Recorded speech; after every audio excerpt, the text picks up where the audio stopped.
Bueno, buenas noches. Vamos a cerrar entonces las exposiciones con algunos conceptos de los tratamientos desde el punto de vista del oncólogo. Simplemente por darle un orden, porque si nosotros queremos transmitir lo que realmente realizamos en la vida real, por decirlo de alguna manera, en la discusión de los pacientes, probablemente nos imponemos con distintos comentarios a la hora de discutir cada uno de estas pacientes. Y quizás hoy en día nos estemos prestando mucha más atención, no tanto al tamaño o a la consulta por la cual la paciente llega al cirujano, sino también por qué tipo de enfermedad tiene, por qué tipo de respuesta vamos a conseguir con los tratamientos que tenemos accesibles. Y en ese afán es que vamos a planificar entonces todo lo que es el tratamiento de la neoadyuvancia con todos los pasos que hemos estado de alguna manera exponiendo, pero que tienen su alternancia a la hora de pensarlos y de poder transmitírselos a las pacientes. Y que bueno, que esto no es menor porque venimos de muchos años en los cuales la patología mamaria tenía sus inicios y su orden. La paciente ya sabía que pasaba primero a operarse, después tenía una idea de que había que esperar unos días el resultado de una biopsia, como estamos todos acostumbrados, y que recién ahí teníamos algún tipo de idea de cómo iba a ser el resultado de la enfermedad, y entonces sí venía el pase al oncólogo como para poder definir cuál era el tratamiento definitivo. Esto es lo que nos permite de alguna manera transmitirle a la paciente estos cambios que estamos realizando, trabajar en conjunto y bueno, nuestra experiencia es que nos ha servido bastante y quizá nos apoyamos mucho en eso, es que en realidad tratamos de hacer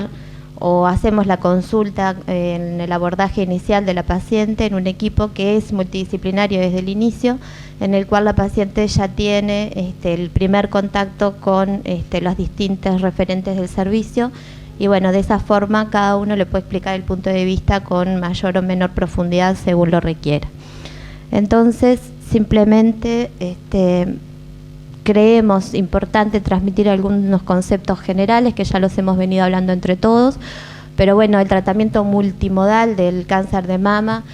comienza hace muchísimos años, en el cual se van adquiriendo conceptos nuevos. Nosotros los oncólogos siempre estamos con los resultados de los estudios randomizados, si hay una significancia que realmente aporte al cambio clínico, nos vamos apoyando mucho en estos resultados. Y bueno, primero como se fue manifestando la seguridad de la cirugía conservadora luego de la neoadyuvancia, aparece un punto muy importante que ahí se ha subrayado en el 2014 como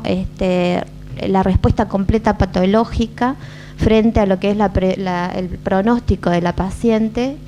y que ha tenido también un cambio incluso en los endpoints de los trabajos con respecto a las drogas, pero también con respecto a lo que se le puede plantear al paciente de riesgo de recidiva. Y bueno, es entonces la FDA en el 2014 como lo toma como referencia, no tanto como probabilidad solamente de pronóstico y de respuesta global, sino también que la respuesta completa patológica crea realmente un cambio en la diferencia de aquellas pacientes que la obtienen, va a tener realmente un aumento en la sobrevida global. Si bien esto no se transfiere realmente en todas y los trabajos en sí no son significativamente estadísticos,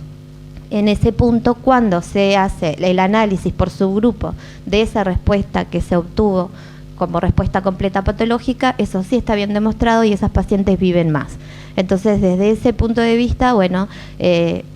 y pasa a ser, ¿verdad?, el punto o el endpoint de todos nosotros de tratar de conseguir esa respuesta completa patológica en la gran mayoría de las pacientes, y ahí apuntan, si se quieren, todos los estudios de punto de vista tanto desde el punto de vista, digamos, de las drogas conocidas como eran los citostáticos y la introducción de todas las nuevas moléculas y las terapias Target.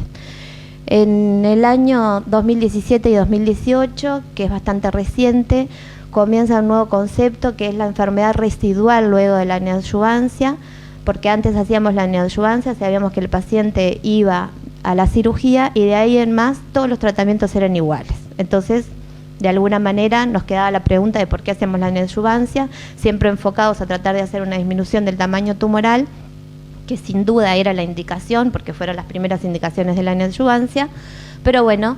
empiezan a surgir trabajos en los cuales dicen, bueno, si obtengo realmente la respuesta completa patológica y esas pacientes van a vivir más, ¿qué hago con aquellas pacientes que no la obtienen y que ya sé que van a vivir menos? Entonces se hace un tratamiento adyuvante, quiere decir un tratamiento posterior a la cirugía, está confinado a lo que dio el resultado de la anatomía patológica previo al tratamiento de neoadyuvancia, y creo que esas han sido las últimas novedades.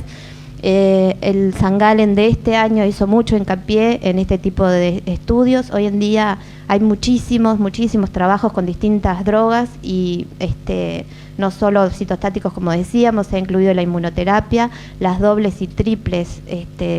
utilización de moléculas target en la realización de estos tratamientos, y bueno, que creo que nos van a complicar bastante en los años futuros cuando tengamos los resultados a la hora de poder priorizar y planificar cuáles son los tratamientos que vamos a hacer después de una neoadyuvancia. Entonces, estos conceptos que creo que son los más revolucionarios en cuanto a la indicación, de las indicaciones explícitas de la neoadyuvancia, son las que tenemos que discutir, y de esa forma discutirlo según la enfermedad que la paciente tenga adelante. Digo, si bien nosotros hemos hablado de todos los subtipos, no hemos profundizado porque creo que ya eso lo tenemos bien conceptualizado, de la importancia de tener la COR frente a todas las pacientes que vienen con un diagnóstico, como para poder saber de qué paciente, de qué enfermedad estamos hablando, y entonces poder planificar el tratamiento posterior. La respuesta completa patológica, un poco lo que hablábamos, la diferente porcentaje de sobrevida libre de enfermedad y la sobrevida global según el subgrupo que tenía la respuesta completa patológica y la no respuesta, va mucho más allá en ventaja con respecto a lo que teníamos del TNM. Ya, como decíamos, el TNM a la hora de discutir estos pacientes casi ni lo utilizamos, lo único que decimos es si son pacientes estadio 4, o sea que no estamos hablando de este tipo de indicación, y entonces pasamos sí a los subgrupos o al subtipo tumoral. Dentro de los subtipos tumorales conocemos cuáles son los porcentajes, y fíjense ustedes que nosotros mencionábamos por ahí que hoy en día se escapan de la indicación de la neoadyuvancia muy pocos pacientes, que son aquellos que en realidad podríamos agrupar en las pacientes luminales, que si bien son muchas las pacientes, hoy en día esas pacientes tienen indicación también muchas veces de hacer tratamiento neoadyuvante con hormonoterapia, o sea que estamos hablando de otro subgrupo que también responde, que tiene una respuesta más lenta, pero no menor, y que creemos que en realidad lo que no teníamos era respuesta a la quimioterapia, pero sin duda quizás no era esa la indicación por la cual teníamos que comenzar. Bien conocidos están más o menos lo que son las vías de cada uno de los subtipos tumorales y por qué fueron clasificados de esta manera, y cuáles de los tratamientos van a dar mejores resultados en cada una de estas pacientes. La respuesta completa patológica también ha variado, y eso me interesa transmitirlo. Creo que de alguna manera ya también lo hemos mencionado. Fíjense que los estudios del 2014 hablaban de respuestas en el luminal con quimioterapia del 7%, con respuestas del triple negativo con 33% y respuestas con terapias anti-HER2 de 50%. Estos son todos resultados de pacientes que se trataron con monodrogas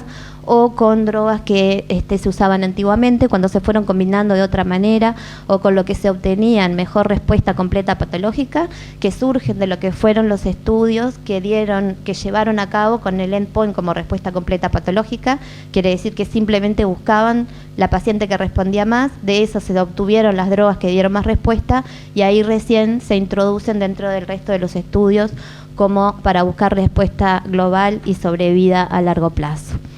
En estos casos, entonces, uno de los subtipos más complejos, que si bien responden mucho, es el triple negativo. Sabemos que es una enfermedad totalmente diferente, muy agresiva. Sin duda, es seguramente uno de los subtipos en los cuales también se ha investigado más, no solamente en drogas, sino en subtipificarlos. Hoy se habla de 6, 7 enfermedades diferentes también, en casi todas, con tendencias. Si bien no utilizamos todavía, pero sí claramente respuestas con determinadas drogas y determinados tratamientos para cada uno.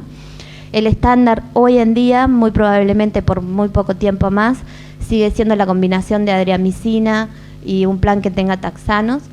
es en los que se ha encontrado mejores resultados. Bueno, los cambios que se han obtenido en la presentación del subtipo triple negativo y en los avances que se han tenido, sin duda que lo venimos también conversando desde hace algunos años, es la incorporación en ellos de las sales de platino. Saber que este subgrupo tiene pacientes que en un porcentaje bastante alto tienen mutaciones y esas pacientes responden totalmente distinto a la incorporación de los inhibidores de PARP y que se pueden utilizar. Hay trabajos también en neoadyuvancia que vienen extrapolados de lo que dieron los resultados de los trabajos metastásicos. Esta era la heterogeneidad de los subgrupos que hablábamos y acá está la incorporación de algunos de los trabajos que, como les decía, incorporan las sales de platino. Es ahí donde se encuentra realmente un cambio mayor en los porcentajes de respuesta completa patológica con los diferentes planes. En St. Gallen de este año se discutió muchísimo a ver si en realidad las sales de platino tenían que ser la primera opción. Una mesa muy interesante donde en realidad había un ejercicio de que la mitad del auditorio digamos argumentara en favor de usar las sales de platino y otras en que no. Estuvo muy parejo los argumentos, por decirlo, transmitirlo de alguna manera, pero bueno, la disquisición es que en realidad ayudaría más a algún tipo de subgrupos y no por eso se hace a todos. En realidad son drogas que las conocemos y los efectos tóxicos son bien conocidos, son drogas que son muy accesibles, o sea que hoy en día cualquiera podría decir que a un paciente con triple negativo le podríamos hacer un tratamiento con neoadyuvancia utilizando una sal de platino. En este subgrupo, probablemente dentro de los subgrupos que no responden durante la neoadyuvancia, es uno de los que se encuentra el porcentaje más alto. Nosotros hemos tenido la experiencia con otros grupos en los cuales empezamos con el plan estándar y frente a una respuesta muy pobre se puede incorporar una sal de platino y ahí es realmente donde se encuentra la mayor respuesta. Y bueno, esas son las indicaciones de poder ir evaluando al paciente antes de operarlo, ¿verdad? Como les decía, la incorporación del carboplatino con algunos taxanos, fíjense ustedes cómo ha ido aumentando a través de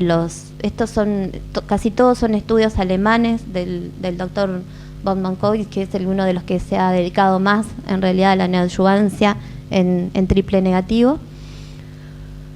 Y bueno, en realidad surge como en primera instancia en el subgrupo triple negativo porque en ellos no se logra realmente altas tasas de respuesta o al contrario, cuando la respuesta no es completa, esos pacientes marchan muy mal, entonces el pronóstico es muy malo. Fíjense ustedes ahí graficados según la respuesta, la diferencia que hay. Y en ese caso es que se afina y se aborda los estudios hacia los subtipos, hacia los subgrupos que no obtienen la respuesta completa patológica. Lo que se logra es que en realidad haciendo un tratamiento más extenso, es el trabajo principal que dio lugar a la adyuvancia, o sea, al tratamiento con capecitabine, que es en este caso, para aquellos pacientes con tumores triple negativos que no alcanzaron buenos resultados. Esto lo que obtiene es un resultado mejor en lo que refiere a la sobrevida libre de progresión. Y bueno, de esta manera, que es muy importante, porque como les digo, son pacientes que en realidad recaen mucho más temprano que cualquier otro subtipo y que tienen una alta mortalidad y una alta porcentaje de metástasis a distancia, son las pacientes que se benefician. Entonces, de alguna manera, de todo el subgrupo de triple negativos, nosotros tendríamos que seleccionar aquellas que no respondieron totalmente al tratamiento de la neoadyuvancia y sí hacerles un tratamiento con capecitabine que lleva unos 6 ciclos más de medicación con quimioterapia para obtener una mejora en cuanto a la sobrevida libre de progresión. Este fue el primer estudio, es el que está avalado, es el que estamos haciendo hoy en día en la práctica clínica con una medicación que es de muy bajo costo, pero que bueno, que el concepto fue el principal, pero hoy en día se están elaborando y están corriendo una cantidad de estudios con otras drogas, si se quiere, un poco más dirigidas a cada uno de los subtipos tumorales. Estas fueron las gráficas que dieron de alguna manera el cambio en el tratamiento clínico. Hoy en día hay muchos estudios con inmunoterapia y probablemente sea lo que vayamos a ver en cuanto al cambio en estos subgrupos, ¿tá? Si bien se hace la neoadyuvancia estándar con adriamicina, ciclofosfamida y con los taxanos y las sales de platino, como es el estudio que ha incorporado más pacientes, se le agrega el pembrolizumab, ¿tá? Un anti-PDL1 como medicación de inmunoterapia. Estamos esperando los resultados. En cuanto a la enfermedad de HER2 positiva, mucho se había hecho hincapié en tratar de utilizar medicamentos anti-HER2 antes de operarse. En esos casos se han visto los mejores resultados, todos los cuadros que hemos mostrado anteriormente y las gráficas han mostrado que hacer trastuzumab, porque fue lo que dio mayor resultado, es lo que obtiene una reducción del tumor más grande, y después se han empezado a hacer varios estudios, muchísimos, que han llevado años, en la combinación de distintos anti-HER2. Hoy en día también tenemos el resultado de 2 de los estudios más grandes, después de algunos que han avanzado, digamos, en una respuesta un poco mayor, y está bien claro que el doble bloqueo anti-HER2 da mejores resultados y obtiene mayores respuestas completas patológicas. Estos son los tratamientos anti-HER2 que se han estudiado, todos los tenemos disponibles o al menos accesibles en nuestro país. Lo que financia el Fondo Nacional de Recursos es el trastuzumab en la neoadyuvancia, pero hoy en día también el laboratorio Roche está otorgando a cada uno de los servicios la posibilidad de hacer pertuzumab junto con trastuzumab en un sistema de donación para los 6 primeros ciclos, o sea, los ciclos que se hacen antes de la cirugía, para obtener ese 80% que han dado los resultados de los estudios. Entonces de ahí, bueno, surge un poco la idea de por qué no la voy a hacer neoadyuvancia cuando tengo en realidad la medicación, cuando en realidad voy a obtener los mejores resultados, y cuando aparecen otros estudios evaluando qué es lo que pasa con la enfermedad después de la cirugía. Con respecto a estos son los porcentajes del doble bloqueo, que es un poco lo que estábamos hablando, la incorporación del pertuzumab dentro de los planes estándar, sumado al trastuzumab y al lapatinib. 84% eran las cifras que habíamos nombrado previamente. Y este es un estudio que se presentó, que en realidad comenzó en el 2013, reclutó los pacientes y se presentó los resultados en San Antonio del año pasado. El triafena lo que hace es incorporar un brazo en el cual se incorpora el pertuzumab al TSH, que es el plan estándar que nosotros hacemos con trastuzumab y con carboplatino y Herceptin. Y lo que se ve es que estas pacientes que se incorpora el doble bloqueo tienen mucho mejor resultado en cuanto a respuesta completa patológica. Este otro estudio, el Catherine, que en realidad lo que hace es también incorporar a la adyuvancia, ¿tá? Es similar al estudio del triple negativo, lo que hace es en aquellos pacientes HER2 que se hizo la neoadyuvancia y no respondieron completo, o sea que en realidad es un porcentaje bajo, ¿tá? Se compara y realmente se ve que esas pacientes también recaen y les va peor. Entonces lo que hacen es, nosotros tenemos disponible, y hace años lo venimos haciendo, esas pacientes se siguen con trastuzumab por 1 año de forma adyuvancia, y lo que se hizo fue comparar el TDM1, que es un citostático, o sea, es similar al docetaxel con trastuzumab, versus el trastuzumab que utilizábamos por 1 año, cuando queda enfermedad después del tratamiento neoadyuvante. Esto quiere decir, se le hace 6 ciclos de quimioterapia previo, no se obtienen los mejores resultados, y entonces se hace 1 año con esta medicación. Este estudio también es incorporado hace pocos meses, digamos, y creo que también ha sido la sumatoria, porque antes estaba solo el subgrupo de los triple negativos, ahora está el subgrupo de los triple negativos y el subgrupo de los HER2, los cuales ya tienen un tratamiento alternativo cuando la respuesta no es completa. Entonces, frente a estos resultados y a estas indicaciones, es que claramente el St. Gallen de este año